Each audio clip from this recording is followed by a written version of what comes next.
हरिः ओम्। व्यासाय भवनाशाय श्रीशाय गुणराशये विद्याय शुद्धविद्याय मध्वाय च नमो नमः।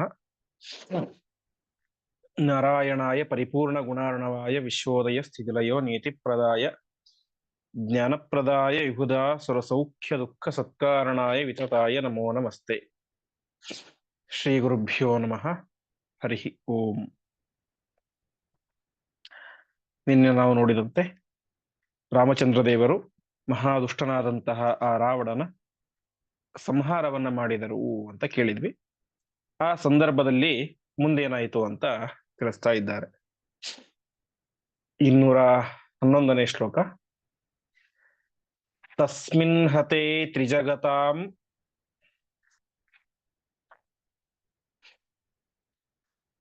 ಪರಮ ಪ್ರತೀಪೆ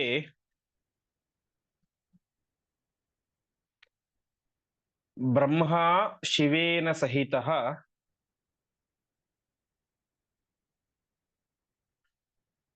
ಸಹ ಲೋಕಪಾಲೈಃ.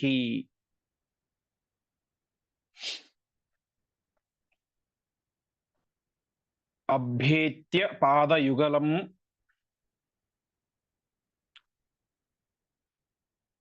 ಜಗದೇಕ ಭರ್ತು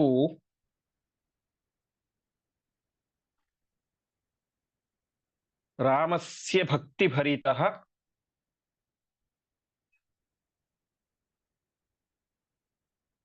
ಶಿರಸಾನ ನಾಮ. ಪದಚ್ಛೇದ.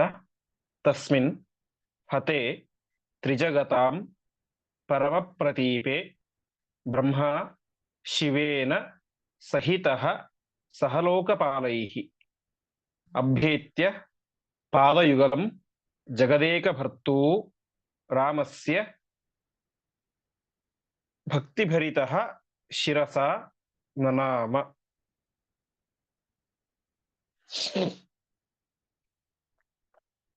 ಪದ ಅರ್ಥ. ತಸ್ಮಿನ್ ಹತೆ ತ್ರಿಜಗತಾಂ ಪರಮ ಪ್ರತೀಪೆ. ತ್ರಿಜಗತಾಂ ಅಂದ್ರೆ 3 ಲೋಕಗಳ ಪರಮ ಪ್ರತೀಪ. ಪ್ರತೀಪ ಅಂತಂದ್ರೆ ಶತ್ರು ಅಂತ ಅರ್ಥ. ಪ್ರತೀಪ ಅಂದ್ರೆ ಶತ್ರು. 3 ಲೋಕಗಳಿಗೂ ಶತ್ರುವಾದಂತಹ ಆ ರಾವಣ ಸತ್ತಾಗ ಅಂತ. ಅಂದ್ರೆ ರಾವಣ ಸುಮ್ಮನೆ ಕೇವಲ ಭೂಲೋಕದಲ್ಲಿ ಇರುವಂತವರಿಗೆ ಮಾತ್ರ ತೊಂದರೆ ಕೊಡ್ತಾ ಇರ್ಲಿಲ್ಲ, ದೇವತೆಗಳಿಗೂ ತೊಂದರೆ ಕೊಡ್ತಾ ಇದ್ದ. ಹೀಗೆ ಎಲ್ಲರಿಗೂ ತೊಂದರೆ ಕೊಡ್ತಾ ಇದ್ದಂತಹ ದೊಡ್ಡ ಒಬ್ಬ ದುಷ್ಟ ಅದು ರಾವಣ. ಅಂತಹ 3 ಲೋಕಕ್ಕೂ ದುಃಖವನ್ನು ಕೊಡ್ತಾ ಇದ್ದಂತಹ ಆ ರಾವಣ ಹತೆ ಸತ್ತಾಗ ರಾಮದೇವರು ಆ ರಾವಣನನ್ನ ಸಂಹಾರ ಮಾಡಿದಾಗ ಬ್ರಹ್ಮದೇವರು ಬಂದ್ರು. ಒಬ್ಬರೇ ಬಂದ್ರ?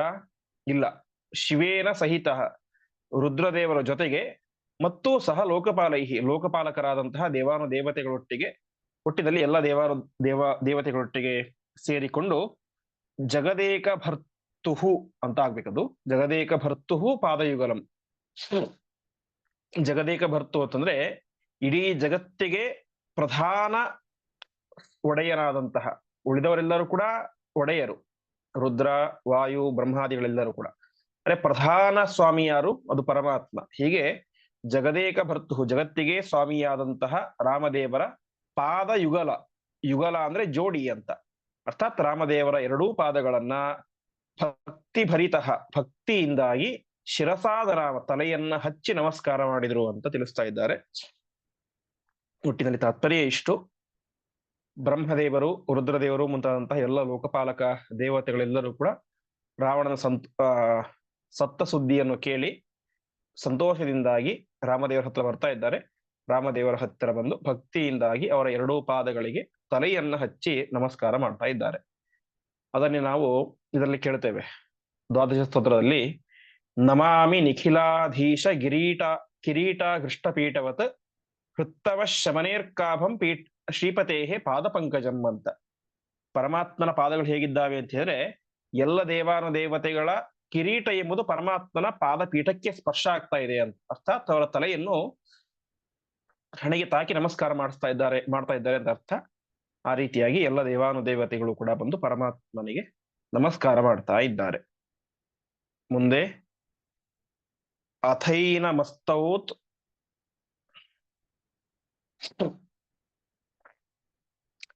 ಪಿತರಂ ಕೃತಾಂಜಲಿ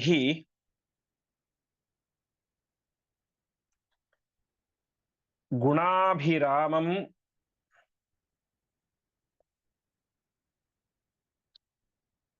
ಜಗತಃ ಪಿತಾಮಹಃ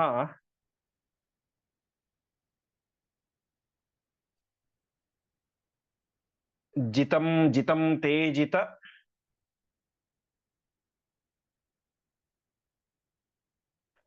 ಲೋಕಭಾವನ ಪ್ರಪನ್ನಪಾಲಾಯ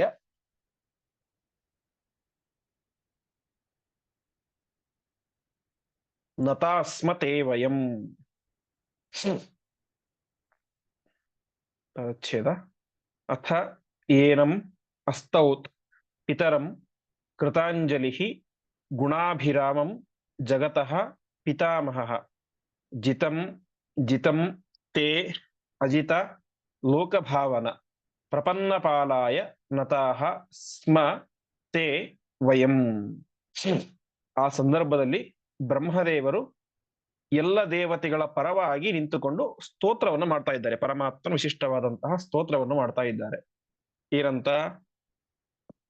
ಅಥೈನಮಸ್ತೋ ಪಿತರಂ ಕೃತಾಂಜಲಿ ಜಗತಃ ಪಿತಾಮಹ, ಇಡೀ ಜಗತ್ತಿಗೆ ಪಿತಾಮಹರಾದಂತಹ ಬ್ರಹ್ಮದೇವರು ಪಿತರಂ ತನ್ನ ತಂದೆಯಾದಂತಹ ಪರಮಾತ್ಮನನ್ನ ಗುಣಾಭಿರಾಮ ಅಂದ್ರೆ ಗುಣಗಳಿಂದ ಅತ್ಯಂತ ಸುಂದರನಾಗಿದ್ದಾನೆ ಪರಮಾತ್ಮ. ಇಡೀ ಯಾಕಂದ್ರೆ ಅವನ ಶರೀರವೇ ಗುಣಪೂರ್ಣವಾದದ್ದು. ಅಂತಹ ಗುಣಪೂರ್ಣನಾದಂತಹ ರಾಮದೇವರನ್ನ ಕೃತಾಂಜಲಿ ಕೈಗಳನ್ನು ಜೋಡಿಸಿ ಕೈ ಮುಗಿದು ಸ್ತೋತ್ರ ಮಾಡ್ತಾ ಇದ್ದಾರೆ. ಏನಂತ?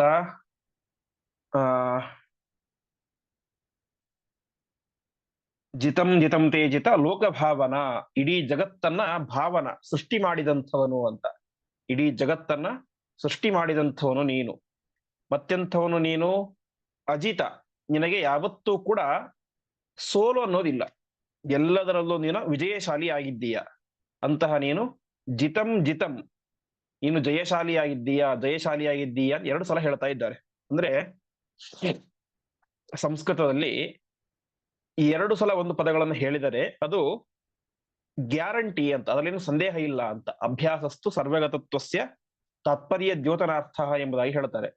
ನಾವು ಹೇಳ್ತೇವೆ ಇವತ್ತು ಸತ್ಯಂ ಸತ್ಯಂ ಪುನಃ ಸತ್ಯಂ ಉದ್ಧತ್ಯ ಭುಜ ಮುಚ್ಚತೆ ಅಂತ ಇದರಲ್ಲಿ ನೋಡಿದ್ವಿ ಕೃಷ್ಣಾವತ ಮಹಾರಾಣವದಲ್ಲಿ. ಹೀಗೆ 2 ಸಲ 3 ಸಲ ಹೇಳೋದು 100% ನಿಶ್ಚಯ, ಅದರಲ್ಲಿ ಏನು 1% ಕೂಡ ಡೌಟ್ ಇಲ್ಲ ಅಂತ. ಹಾಗೆ ಜಿತಂ ಜಿತಂ, ನೀನು ಎಲ್ಲವನ್ನು ಗೆದ್ದಿದ್ದೀಯಾ ಎಲ್ಲವನ್ನು ಗೆದ್ದಿದ್ದೀಯಾ ಅಂತ. ಅಂತಹ ನೀನು ಪ್ರಪನ್ನ ಪಾಲ, ನಿನ್ನನ್ನು ಯಾರು ಶರಣು ಅಂತ ಹೋಗ್ತಾರೋ ಅವರನ್ನ ಪಾಲನೆ ಮಾಡುವಂಥವನು. ಅಂತಹ ನಿನಗೆ ನಾವೆಲ್ಲರೂ ಕೂಡ ನತಾಹ ಸ್ಮ, ನಮಸ್ಕಾರ ಮಾಡ್ತಾ ಇದ್ದೇವೆ ಅಂತ ಹೇಳ್ತಾ ಇದ್ದಾರೆ.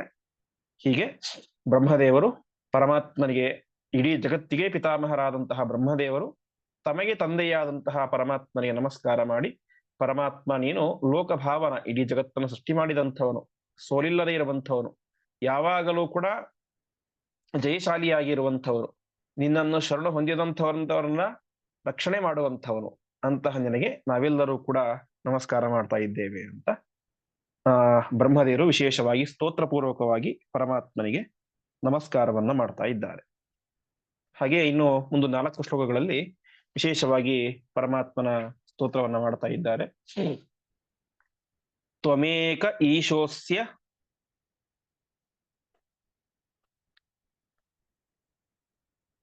ನ ಚಾದಿರಂತಹ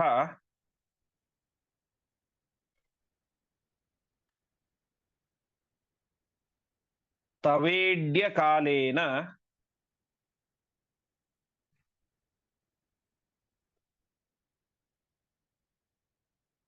ತಥೈವ ದೇಶತಃ ಗುಣಾ ಹ್ಯಗಣ್ಯಾಸ್ತವ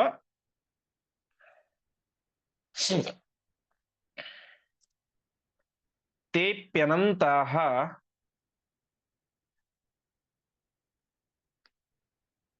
ಪ್ರತ್ಯೇಕತಶ್ಚಾದಿ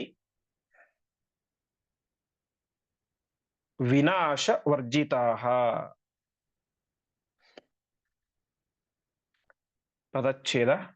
ತ್ವಂ ಏಕಃ ಈಶಃ ಅಸ್ಯ ನ ಚ ಆದಿಃ ಅಂತಃ ತವ ಈಡ್ಯ ಕಾಲೇನ ತಥಾ ಏವ ದೇಶತಃ ಗುಣಾಃ ಹಿ ಅಗಣ್ಯಾಃ ತವ ತೇ ಅಪಿ ಅನಂತಾಃ ಪ್ರತ್ಯೇಕತಃ ಚ ಆದಿ ವಿನಾಶ ವರ್ಜಿತಾಃ. ಇಲ್ಲಿ ಪರಮಾತ್ಮನ ವಿಶೇಷವಾದಂತಹ ಗುಣಚಿಂತನೆಯನ್ನು ಮಾಡ್ತಾ ಇದ್ದಾರೆ. ಪರಮಾತ್ಮ ನೀನು ಎಂಥವನು? ತ್ವಂ ಏಕಃ ಈಶಃ, ಇಡೀ ಜಗತ್ತಿಗೆ ನೀನೊಬ್ಬನೇ ಏಕ ಈಶ, ಪ್ರಧಾನವಾದಂತಹ ಒಡೆಯ ಅಂದ್ರೆ ಅದು ನೀನೊಬ್ಬನೇ. ಉಳಿದವರೆಲ್ಲರೂ ಕೂಡ ನಿನ್ನ ಅಂಡರ್ನಲ್ಲಿ ಇರುವಂತಹ ಒಡೆಯರು. ನೀನು ಯಾರ ಕೈ ಕೆಳಗೂ ಇಲ್ಲದೆ ಇರುವಂತಹ ಪ್ರಧಾನವಾದಂತಹ ಒಡೆಯ. ಇಂತಹ ನೀನು ಏನಾಗಿದ್ದೀಯ? ಈಡ್ಯನಾಗಿದ್ದೀಯ. ಈಡ್ಯ ಅಂತಂದ್ರೆ ಸ್ತೋತ್ರ ಮಾಡಲಿಕ್ಕೆ ಯೋಗ್ಯನಾದಂತಹ ವ್ಯಕ್ತಿ. ಸ್ತೋತ್ರ ಮಾಡಲಿಕ್ಕೆ, ಸ್ತುತಿ ಮಾಡಲಿಕ್ಕೆ ಅತ್ಯಂತ ಯೋಗ್ಯನಾದಂತಹ ವ್ಯಕ್ತಿ ನೀನು. ಇಂತಹ ನೀನು ನಚ ಆದಿಹಿ ಅಂತಹ ಕಾಲೇನ ದೇಶತಃ, ನಿನಗೆ ಕಾಲದಿಂದ ಅದೇ ರೀತಿಯಾಗಿ ದೇಶದಿಂದ ಆದಿ ಅನ್ನೋದಿಲ್ಲ, ಅಂತ್ಯ ಅನ್ನೋದಿಲ್ಲ ಅಂತ ಹೇಳ್ತಾ ಇದ್ದಾರೆ. ಅಂದ್ರೆ ತಾತ್ಪರ್ಯ ಇಷ್ಟು, ನೀನು ಇಂತಹ ಕಾಲದಲ್ಲಿ ಇದ್ದೀಯಾ, ಇಂತಹ ಕಾಲದಲ್ಲಿ ಇಲ್ಲ ಅಂತ ಇಲ್ಲ. ಇಂತಹ ಕಾಲದಲ್ಲಿ ನೀನು ಹುಟ್ಟಿದೆ, ಇಂತಹ ಕಾಲದಲ್ಲಿ ನೀನು ಸತ್ತೆ ಅಂತ ನಿನಗೆ ಕಾಲತಃ ಆದಿ ಅಂತ್ಯಗಳು ಇಲ್ಲ ಅಂತ. ನಮಗೆಲ್ಲ ಒಂದು ಆದಿ ಅಂತ್ಯ ಅಂತ ಇರುತ್ತೆ. ಒಬ್ಬ ವ್ಯಕ್ತಿ ಇಂತಹ ಇಸ್ವಿಯಲ್ಲಿ ಹುಟ್ಟಿದ, ಇಂತಹ ಇಸ್ವಿಯಲ್ಲಿ ಸತ್ತು ಹೋದ ಅಂತ ಇರುತ್ತೆ. ಪರಮಾತ್ಮನಿಗೆ ಅದಿಲ್ಲ. ಹುಟ್ಟಿದ, ಸತ್ತ ಅಂತ ಕಾಲತಃ ಇಲ್ಲ. ಇನ್ನು ದೇಶತಃ, ಒಬ್ಬ ವ್ಯಕ್ತಿ ಇಂತಹ ಪ್ರದೇಶದಲ್ಲಿ ಹುಟ್ಟಿದ, ಇಂತಹ ಕಡೆಯಲ್ಲಿ ಸತ್ತ ಅಂತ ಇರುತ್ತೆ. ಪರಮಾತ್ಮನಿಗೆ ಅದೂ ಇಲ್ಲ. ಪರಮಾತ್ಮ ಕಾಲತಃ ಆದಿ ಅಂತ್ಯ ಇಲ್ಲದೆ ಇರುವಂಥವನು, ದೇಶತಃನೂ ಕೂಡ ಆದಿ ಅಂತ್ಯ ಇಲ್ಲದೆ ಇರುವಂಥವನು, ಹುಟ್ಟು ಸಾವು ಎರಡೂ ಇಲ್ಲದೆ ಇರುವಂಥವನು, ಅದು ಪರಮಾತ್ಮ ಅಂತ ಹೇಳ್ತಾ ಇದ್ದಾರೆ. ಮತ್ತೆ ಗುಣಾಹಿ ಅಗಣ್ಯಾಹ ಅಥವಾ ತೇಪ್ಯನಂತಹ, ನಿಲ್ಲಲ್ಲಿರುವಂತಹ ಗುಣಗಳು ಅದೇನಾಗಿದ್ದಾವೆ? ಅಗಣ್ಯಾಹ. ಗಣ ಅಂತಂದ್ರೆ ಎಣಿಸಲಿಕ್ಕೆ ಸಾಧ್ಯವಾಗೋದು ಅಂತ.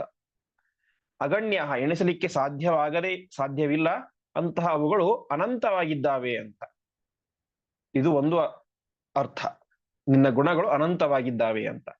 ಮತ್ತೆ ತೇಪ್ಯನಂತಹ, ಅವುಗಳು ಪ್ರತ್ಯೇಕವಾಗಿ ಒಂದೊಂದು ಗುಣಗಳು ಕೂಡ ಮತ್ತೆ ಅನಂತವಾಗಿ ಇದ್ದಾವೆ. ಪರಮಾತ್ಮನಲ್ಲಿ ಅನಂತ ಗುಣಗಳಿದ್ದಾವೆ.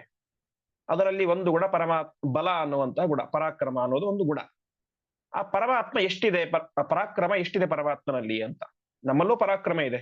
10 kg ಎತ್ಬೋದು, 20 kg ಎತ್ಬೋದು, 25 ಎತ್ಬೋದು, ಜಾಸ್ತಿ ಅಂದ್ರೆ 30 ಎತ್ತಬಹುದು. ಅದಕ್ಕಿಂತ ಜಾಸ್ತಿ ಅಂತಂದ್ರೆ ಎತ್ತಲಿಕ್ಕಾಗಲ್ಲ.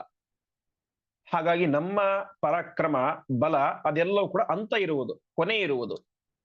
ಪರಮಾತ್ಮನಲ್ಲಿರುವಂತಹ ಒಂದೊಂದು ಗುಣಗಳು ಕೂಡ ಹಾಗಲ್ಲ, ಅನಂತ.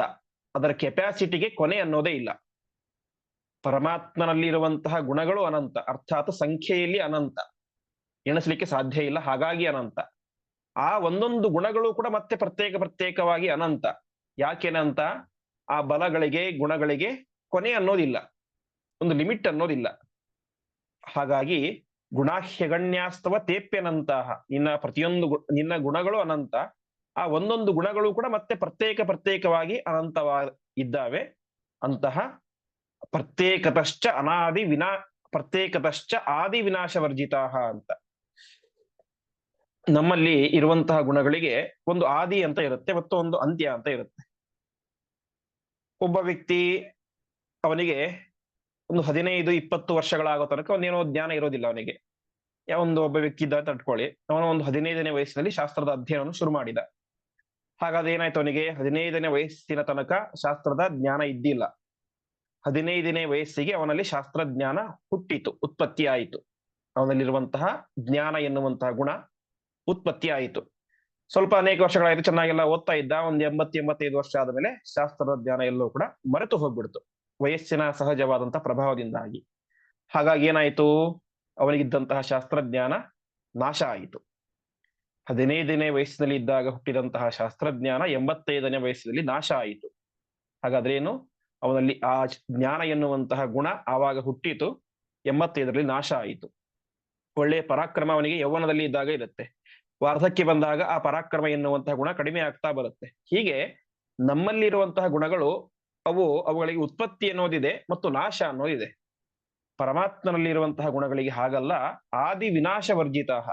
ಪರಮಾತ್ಮನ ಯಾವ ಗುಣಕ್ಕೂ ಕೂಡ ಇವತ್ತು ಈ ಗುಣ ಬಂತು, ಇವತ್ತು ಈ ಗುಣ ಹೋಯಿತು ಅಂತ ಅದಕ್ಕೆ ಸೃಷ್ಟಿ ಮತ್ತು ನಾಶಗಳು ಇಲ್ಲ. ಹೀಗೆ ಆದಿ ವಿನಾಶಗಳಿಲ್ಲದೆ ಇರುವಂತಹ ಗುಣಗಳಿರುವಂತವನು ನೀನು ಅಂತ ಅದ್ಭುತವಾಗಿ ಪರಮಾತ್ಮನ ಸ್ತೋತ್ರವನ್ನು ಮಾಡ್ತಾ ಇದ್ದಾರೆ. ಹೀಗೆ ಪರಮಾತ್ಮನ ಗುಣಗಳ ಬಗ್ಗೆ ಚಿಂತನೆ. ಆ ಗುಣಗಳಿಗೆ ಇವತ್ತು ಹುಟ್ಟೋದು, ಇವತ್ತು ನಾಶ ಅಂತ ಇಲ್ಲ. ಆ ಗುಣಗಳು ಅನಂತ, ಆ ಗುಣಗಳು ಮತ್ತೆ ಪ್ರತ್ಯೇಕ ಮಹತ್ವವನ್ನ ಬ್ರಹ್ಮದೇವರು ಆ ಯುದ್ಧದ ರಣರಂಗದಲ್ಲಿ ಸ್ತೋತ್ರ ಮಾಡ್ತಾ ಇದ್ದಾರೆ. ಮುಂದೆ ನಚೋದ್ಭವೋ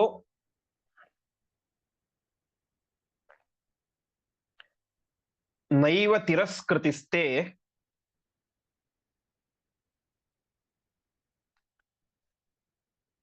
ಕ್ವಚಿದ್ ಗುಣಾನಾಂ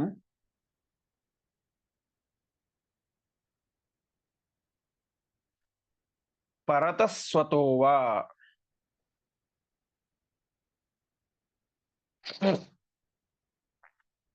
ತ್ವಮೇಕ ಆದ್ಯಃ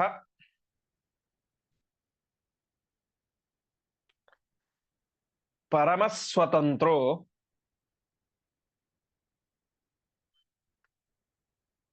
ಭೃತ್ಯಾಸ್ತವಾಹಂ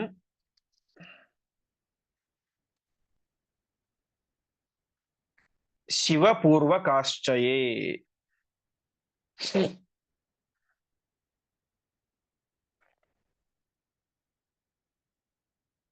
ಪದಚ್ಛೇದ.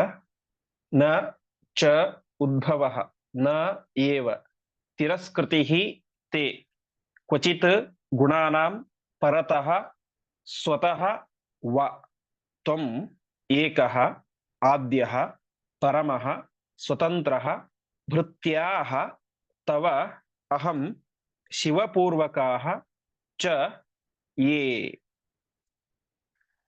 ಮತ್ತೆ ಸ್ತೋತ್ರ ಮಾಡ್ತಾ ಇದ್ದಾನೆ. ನಚ ಉದ್ಭವಃ ನೈವ ತಿರಸ್ಕೃತಿಃ ಕ್ವಚಿತ್ ಗುಣಾನಾಂ ಪರತಃ ಸ್ವತೋವಾ ಅಂತ. ನಿನ್ನ ಗುಣಗಳಿಗೆ ಏನಿಲ್ಲ ಉದ್ಭವ ನೈವ ತಿರಸ್ಕೃತಿ. ನಿನ್ನ ಗುಣಗಳು ಯಾವಾಗಲೂ ಕೂಡ ಹುಟ್ಟೋದು ಅಂತಾಗಲಿ ಅಥವಾ ನಾಶ ಆಗೋದು ಅಂತಾಗಲಿ ಅದು ಎರಡು ಕಾರಣದಿಂದ ಇಲ್ಲ ಅಂತ ಹೇಳ್ತಾ ಇದ್ದಾರೆ. ಹಿಂದೆ ಸಾಮಾನ್ಯವಾಗಿ ನಿನ್ನ ಗುಣಗಳಿಗೆ ಹುಟ್ಟು ಸಾವು ಅನ್ನೋದಿಲ್ಲ, ನಿನ್ನ ಗುಣಗಳು ಹುಟ್ಟೋದು ನಾಶ ಆಗೋದು ಅಂತ ಇಲ್ಲ ಅಂತ ಹೇಳಿದ್ರು. ಅದಕ್ಕೆ ಇನ್ನೊಂದು ಕಾರಣ ಹೇಳ್ತಾ ಇದ್ದಾರೆ. ನಚೋದ್ಭವೋ ನೈವ ತಿರಸ್ಕೃತಿಸ್ತೆ ಪರತಸ್ವತೋವಾ ಅಂತ. ಸ್ವತಃ ಅಂತಂದ್ರೆ ಸ್ವಾಭಾವಿಕವಾಗಿಯೂ ಕೂಡ ನಿನ್ನ ಗುಣಗಳಿಗೆ ಹುಟ್ಟು ಸಾವು ಅನ್ನೋದಿಲ್ಲ, ಉತ್ಪತ್ತಿ ನಾಶ ಅನ್ನೋದಿಲ್ಲ. ಅದೇ ರೀತಿಯಾಗಿ ಪರತಃ ಬೇರೆಯವರಿಂದ ಇಲ್ಲ ಅಂತ. ಬೇರೆಯವರಿಂದ ಇಲ್ಲ ಅಂತಂದ್ರೆ ನಾವು ಹಿಂದೆ ನೋಡಿದ್ವಿ, ಕೆಲವೊಮ್ಮೆ ಗುಣಗಳು ಗುಣಾಸ್ತು ಮಾತೃ ಪಿತೃದೋಷಾತ್ ಅಂತ ಕೆಲವೊಮ್ಮೆ ದೇವತೆಗಳು ಭೂಮಿ ಮೇಲೆ ಅವತಾರ ಮಾಡಿದಾಗಲೂ ಕೂಡ ಪಿತೃಮಾತೃ ದೋಷಾತ್, ತಂದೆ ತಾಯಿಯಂದಿರ ದೋಷದಿಂದಾಗಿ ಅವರಲ್ಲಿರುವಂತಹ ಗುಣಗಳು ಪೂರ್ತಿಯಾಗಿ ಅಭಿವ್ಯಕ್ತ ಆಗೋದಿಲ್ಲ. ಅಥವಾ ಕೆಲವೊಮ್ಮೆ ಶಾಪಾತ್, ಶಾಪದ ವಶದಿಂದ ಯಾರಾದರೂ ಋಷಿಗಳು ಜ್ಞಾನಿಗಳು ಶಾಪ ಕೊಟ್ಟಿದ್ದರೆ ಅವರಲ್ಲಿರುವಂತಹ ಗುಣಗಳು ಎಕ್ಸ್ಪೋಸ್ ಆಗೋದಿಲ್ಲ, ಅಭಿವ್ಯಕ್ತ ಆಗೋದಿಲ್ಲ. ಆ ರೀತಿಯಾಗಿ ನಿನಗೆ ಇಲ್ಲ ಅಂತ ಹೇಳ್ತಾ ಇದ್ದಾರೆ. ಸ್ವಾಭಾವಿಕವಾಗಿ ಆಗಲಿ ಅಥವಾ ಯಾರಾದರ ಶಾಪದ ನಿಮಿತ್ತದಿಂದಾಗಿ ಆಗಲಿ ನಿನ್ನ ಗುಣಗಳಿಗೆ ಏನಿಲ್ಲ, ಉತ್ಪತ್ತಿಯೂ ಇಲ್ಲ, ನಾಶವೂ ಇಲ್ಲ. ಕ್ವಚಿತ್ ಗುಣಾನ ಪರತಸ್ವತೋವ ನಚ ಉದ್ಭವ ನೈವ ತಿರಸ್ಕೃತಿ. ತಿರಸ್ಕೃತಿ ಅಂದ್ರೆ ನಾಶ ಅಂತ. ನಿನ್ನ ಗುಣಗಳು ಸ್ವಾಭಾವಿಕವಾಗಿಯೂ ಹುಟ್ಟು ಸಾವು ಅನ್ನೋದಿಲ್ಲ. ಗುಣಗಳಿಗೆ ಶಾಪದ ನಿಮಿತ್ತದಿಂದಾಗಿಯೂ ಕೂಡ ನಿನ್ನ ಗುಣಗಳು ಹುಟ್ಟೋದು, ಸಾವು ಅಥವಾ ನಾಶವಾಗೋದು ಅಥವಾ ಎಕ್ಸ್ಪೋಸ್ ಆಗದೇ ಇರುವಂಥದ್ದು ಶಾಪದ ನಿಮಿತ್ತ ಯಾವುದು ಕೂಡ ಇಲ್ಲ. ಹೀಗೆ ತ್ವಂ ಏಕಃ ಆದ್ಯಃ, ನೀನೇ ಎಲ್ಲದಕ್ಕೂ ಕೂಡ ಪ್ರಧಾನ ಕಾರಣ, ಆದಿ ಕಾರಣ. ಜಗತ್ತಿನ ಆದಿ ಸೃಷ್ಟಿಗೆ ಕಾರಣ ಯಾರು? ಅದು ನೀನೊಬ್ಬನೇ. ಪರಮ ಸ್ವತಂತ್ರ, ನೀನೇನಾಗಿದ್ದೀಯ? ಪರಮನಾಗಿದ್ದೀಯ. ಪರಮ ಅಂದ್ರೆ ಸರ್ವೋತ್ತಮ ಅಂತ. ಸ್ವತಂತ್ರ, ಯಾರ ಅಧೀನದಲ್ಲಿಯೂ ನೀನಿಲ್ಲ, ಪರಮ ಸ್ವತಂತ್ರನಾಗಿದ್ದೀಯ. ನಾವೆಲ್ಲರೂ ಕೂಡ ಏನಾಗಿದ್ದೇವೆ? ಅರ್ಥಾತ್ ನಾನು ಮತ್ತು ಶಿವಪೂರ್ವಕ ರುದ್ರನೇ ಮೊದಲಾದಂತಹ ಎಲ್ಲ ದೇವಾನು ದೇವತೆಗಳು ಕೂಡ ತವ ಭೃತ್ಯಾಹ, ನಿನ್ನ ಸೇವಕರಾಗಿದ್ದೇವೆ ಅಂತ ಹೇಳ್ತಾ ಇದ್ದಾರೆ. ಹೀಗೆ ವಿಶೇಷವಾಗಿ ಪರಮಾತ್ಮನ ಗುಣ ಚಿಂತನೆಯನ್ನ ಆ ಜೀವೋತ್ತಮರಾದಂತಹ ಬ್ರಹ್ಮದೇವರು ಕೊಡ್ತಾ ಇದ್ದಾರೆ. ನಿನ್ನ ಗುಣಗಳಿಗೆ ಹುಟ್ಟು ಸಾವು ಯಾವುದೂ ಇಲ್ಲ ಅಂತ.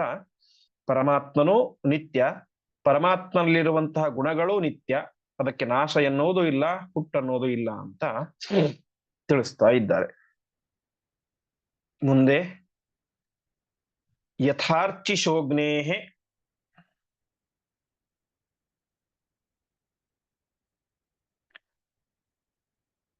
ಪವನಸ್ಯ ವೇಗಾತ್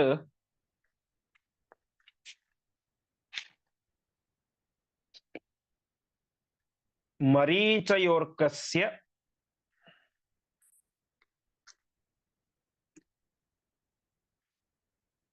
ನದೀಷು ಚಾಪಃ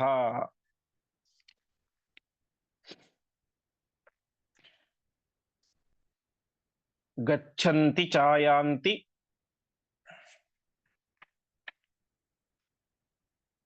ಚ ಸಂತತಾಶ್ಚ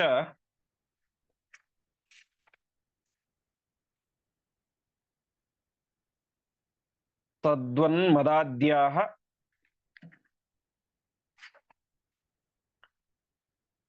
ಶಿವಪೂರ್ವಕಾಶ್ಚಯೇ.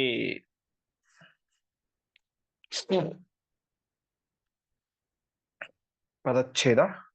ಯಥಾ ಅರ್ಚಿಷಃ ಅಗ್ನೇಃ ಪವನಸ್ಯ ವೇಗಾತ್ ಮರೀಚಯಃ ಅರ್ಕಸ್ಯ ನದೀಷು ಚ ಆಪಃ ಗಚ್ಚಂತಿ ಚ ಆಯಾಂತಿ ಚ ಸಂತತಾಃ ಚ ತದ್ವತ್ ಮದಾದ್ಯಾಃ ಶಿವಪೂರ್ವಕಾಃ ಚ ಯೇ. ಇನ್ನೊಂದು ಪರಮಾತ್ಮನ ಒಂದು ಸಾಮರ್ಥ್ಯವನ್ನು ಹೇಳ್ತಾ ಇದ್ದಾರೆ. ನಾವೆಲ್ಲರೂ ಕೂಡ ನಿನ್ನ ಅನುಗ್ರಹದಿಂದ ಇರುವಂತವರು ಅಂತ. ಹೇಗೆ ಅಂತ ಹೇಳ್ತಾ ಇದ್ದಾರೆ. ಪವನಸ್ಯ ವೇಗಾತ್ ಅಗ್ನೇಃ ಅರ್ಚಿಷಃ. ಒಂದು ಬೆಂಕಿ ಹತ್ತಿರುತ್ತೆ, ಒಳ್ಳೆ ಕೆಂಡ ಇರುತ್ತೆ, ಒಳ್ಳೆ ಬೆಂಕಿ ಇರುತ್ತೆ. ಅದರಲ್ಲಿ ವೇಗವಾಗಿ ಗಾಳಿ ಬೀಸಿದ್ರೆ ಏನಾಗುತ್ತೆ, ಆ ಬೆಂಕಿಯಿಂದಾಗಿ ಕಿಡಿಗಳು ಬರ್ತವೆ. ಬೆಂಕಿಯಿಂದ ಕಿಡಿಗಳು ಬರ್ತವೆ. ಅದೇ ರೀತಿಯಾಗಿ ಗಾಳಿ ವೇಗವಾಗಿ ಹರಿತಾ ಇರುತ್ತೆ. ಆಮೇಲೆ ಮರೀಚಯ ಅರ್ಕಸ್ಯ, ಅಗ್ನೇಹ ಅರ್ಚಿಷಃ ಅಂತ ಹೇಳಿದ್ರೆ ಅರ್ಚಿ ಅಂತಂದ್ರೆ ಕಿಡಿಗಳು, ಬೆಂಕಿಯ ಕಿಡಿಗಳು ಅಂತ. ಅರ್ಕಸ್ಯ ಮರೀಚಯ, ಅರ್ಕ ಅಂದ್ರೆ ಸೂರ್ಯ, ಅವನ ಮರೀಚಿಗಳು ಅರ್ಥಾತ್ ಕಿರಣಗಳು, ಸೂರ್ಯನಿಂದ ಕಿರಣಗಳು ಹೊರಗಡೆ ಬರ್ತವೆ. ಆಮೇಲೆ ನದೀಶುಚ ಆಪಹ, ಆಪಹ ಅಂದ್ರೆ ನೀರು, ನದಿಯಲ್ಲಿ ನೀರು ಹರಿತಾ ಇರುತ್ತೆ. ಹೀಗೆ ಬೆಂಕಿಯಿಂದ ಕಿಡಿಗಳು ಬರ್ತಾ ಇರ್ತವೆ, ಜ್ವಾಲೆ ಬರ್ತಾನೆ ಇರುತ್ತೆ, ಗಾಳಿ ವೇಗವಾಗಿ ಹೋಗ್ತಾನೆ ಇರುತ್ತೆ, ಸೂರ್ಯನಿಂದ ಕಿರಣಗಳು ಬರ್ತಾ ಇರ್ತವೆ, ನದಿಯಲ್ಲಿ ನೀರು ಹರಿತಾ ಇರುತ್ತೆ.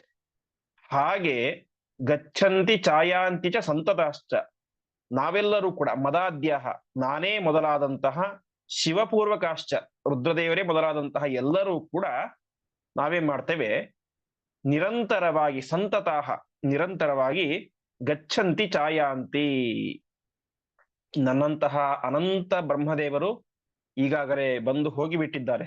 ಬರ್ತಾರೆ, ತಮ್ಮ ಕಾರ್ಯ ಮಾಡ್ತಾರೆ, ಸಾಧನೆ ಮಾಡ್ತಾರೆ, ಹೋಗ್ತಾರೆ. ಅದೇ ರೀತಿಯಾಗಿ ರುದ್ರನಂತಹ ಅನೇಕ ರುದ್ರರು ಬರ್ತಾರೆ, ಹೋಗ್ತಾರೆ. ಇದೆಲ್ಲವೂ ಕೂಡ ಯಾರಿಂದ? ನಿನ್ನ ಅನುಗ್ರಹದಿಂದ. ಕೊನೆಗೆ ಎಲ್ಲವೂ ಕೂಡ ನಿನ್ನನ್ನೇ ಸೇರ್ತಾರೆ, ನಿನ್ನಿಂದಲೇ ಬರ್ತಾರೆ, ನಿನ್ನನ್ನೇ ಸೇರ್ತಾರೆ ಅಂತ ಹೇಳ್ತಾ ಇದ್ದಾರೆ. ಅಂದ್ರೆ ಒಟ್ಟು ತಾತ್ಪರ್ಯ ಇಷ್ಟು. ಹೇಗೆ ಬೆಂಕಿಯಿಂದ ಜ್ವಾಲೆಗಳು ಬರ್ತಾ ಇರ್ತಾವೋ ಹಾಗೆ, ಮತ್ತೆ ಗಾಳಿಯಿಂದ ಹೇಗೆ ವೇಗ ಎನ್ನುವುದು ಬರುತ್ತೋ, ಮತ್ತು ಸೂರ್ಯನಿಂದ ಕಿರಣಗಳು ಬರ್ತಾವೋ, ನದಿಯಲ್ಲಿ ನೀರು ಹರಿತಾ ಇರ್ತಾವೋ, ಹಾಗೆ ನಾವೆಲ್ಲರೂ ಕೂಡ ನಿನ್ನ ಅಧೀನರು. ಸೂರ್ಯನ ಕಿರಣ ಸೂರ್ಯನ ಅಧೀನ, ಬೆಂಕಿಯ ಜ್ವಾಲೆ ಬೆಂಕಿಯ ಅಧೀನ, ವೇಗ ಗಾಳಿಯ ಅಧೀನ, ನೀರು ನದಿಯ ಅಧೀನ. ಹಾಗೆ ನನ್ನಂತಹ ಅನೇಕ ಬ್ರಹ್ಮರು, ಶಿವನಂತಹ ಅನೇಕ ರುದ್ರರು ಎಲ್ಲರೂ ಕೂಡ ಏನಾಗಿದ್ದಾರೆ, ನಿನ್ನಿಂದಾಗಿ ಗಚ್ಚಂತಿ ಛಾಯಾಂತಿ, ನಿನ್ನಿಂದ ಹುಟ್ಟುತ್ತಾರೆ, ಕೊನೆಗೆ ತಮ್ಮ ಕಾರ್ಯವನ್ನು ಮುಗಿಸಿಕೊಂಡು ನಿನ್ನನ್ನೇ ಸೇರ್ತಾರೆ ಅಂತ ಹೇಳ್ತಾ ಇದ್ದಾರೆ. ಒಟ್ಟಿನಲ್ಲಿ ತಾತ್ಪರ್ಯ ಇಷ್ಟು, ನಾವೆಲ್ಲರೂ ಕೂಡ ನಿನ್ನ ಅಧೀನ, ನಿನ್ನಿಂದಲೇ ಬರುವುದು, ನಿನ್ನಿಂದಲೇ ಲಯವನ್ನು ಹೊಂದುವುದು ಅಂತ. ಬ್ರಹ್ಮರುದ್ರಾದಿ ಸಕಲ ದೇವತೆಗಳು ಕೂಡ ಪರಮಾತ್ಮನ ಅಧೀನ ಅಂತ ಸಾಕ್ಷಾತ್ತಾಗಿ ಬ್ರಹ್ಮದೇವರೇ ಬಂದು ಇಲ್ಲಿ ಸ್ತೋತ್ರ ಮಾಡ್ತಾ ಇದ್ದಾರೆ. ಮುಂದೆ ಯೇ ಚ ಮುಕ್ತಾಃ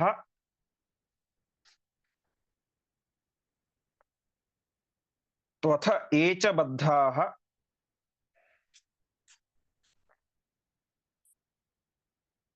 ಸರ್ವೇ ತವೇಶೇಷ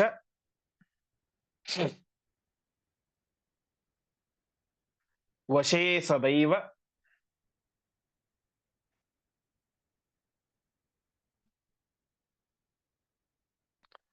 ವಯಂ ಸದಾ ತ್ವದ್ಗುಣ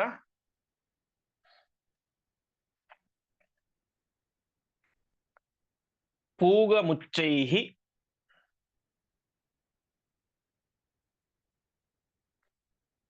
ಸರ್ವೇ ವದಂತೋಪಿ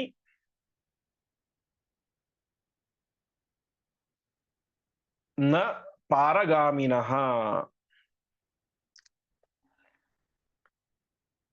ಪದಚ್ಛೇದ.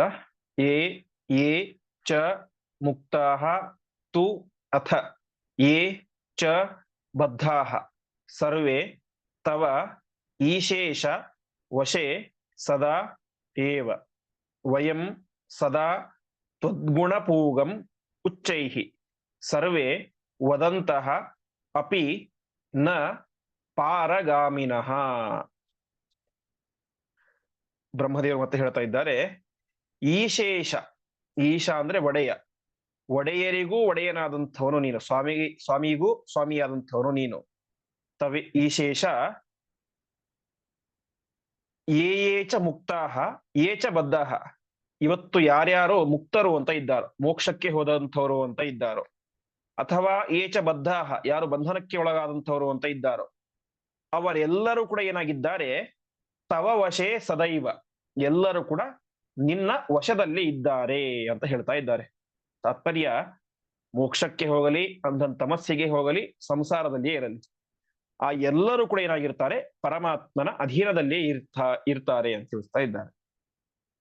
ಅಷ್ಟು ಮಾತ್ರ ಅಲ್ಲ, ವಯಂ ಸದಾ ಸರ್ವೇ, ನಾವೆಲ್ಲರೂ ಕೂಡ ಸೇರಿಕೊಂಡು, ಬ್ರಹ್ಮ ರುದ್ರ ವಾಯು ಮುಂತಾದಂತಹ ಎಲ್ಲ ದೇವಾನುದೇವತೆಗಳು ಕೂಡ ಸೇರಿಕೊಂಡು, ತ್ವದ್ಗುಣ ಪೂಗಂ, ನಿನ್ನ ಗುಣಗಳ ಪೂಗವನ್ನ, ಪೂಗ ಅಂದ್ರೆ ಸಮೂಹ ಅಂತ, ನಿನ್ನ ಗುಣಗಳ ಸಮೂಹವನ್ನ ನಾವೆಲ್ಲರೂ ಕೂಡ ಸೇರಿ ವದಂತಹ ಹೇಳಿದರೂ ಕೂಡ ಏನಿಲ್ಲ, ನ ಪಾರಗಾಮಿನಃ, ಪಾರ ಅಂದ್ರೆ ತೀರ, ಕೊನೆ ಅಂತ.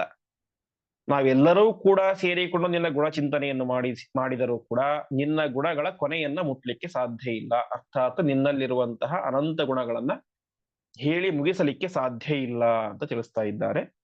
ಹೀಗೆ ಬ್ರಹ್ಮದೇವರು ಇಡೀ ಜಗತ್ತು ಪರಮಾತ್ಮನ ವಶದಲ್ಲಿದೆ ಮತ್ತು ಆ ಪರಮಾತ್ಮನ ಗುಣಗಳನ್ನ ಎಲ್ಲರೂ ಸೇರಿ ಹೇಳಿದರೂ ಕೂಡ ಮುಗಿಸಲಿಕ್ಕೆ ಸಾಧ್ಯ ಇಲ್ಲ ಅಂತ ತಿಳಿಸ್ತಾ ಇದ್ದಾರೆ. ಮುಂದೆ ಕಿಮೇಶ ಈದೃಕ್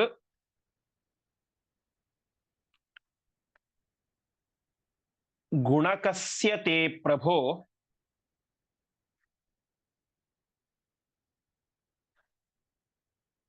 ರಕ್ಷೋವಧೋಶೇಷ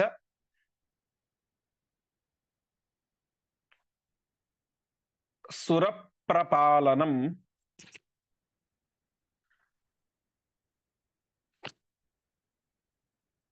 ಅನನ್ಯ ಸಾಧ್ಯಂ ಹಿ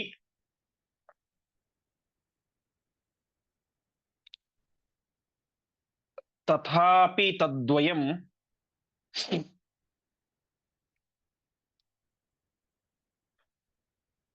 ಕೃತಂ ತ್ವಯಾ ತಸ್ಯ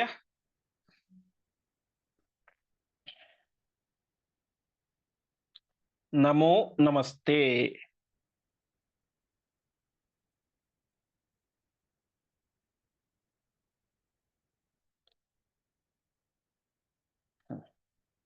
ಪದಚ್ಛೇದ.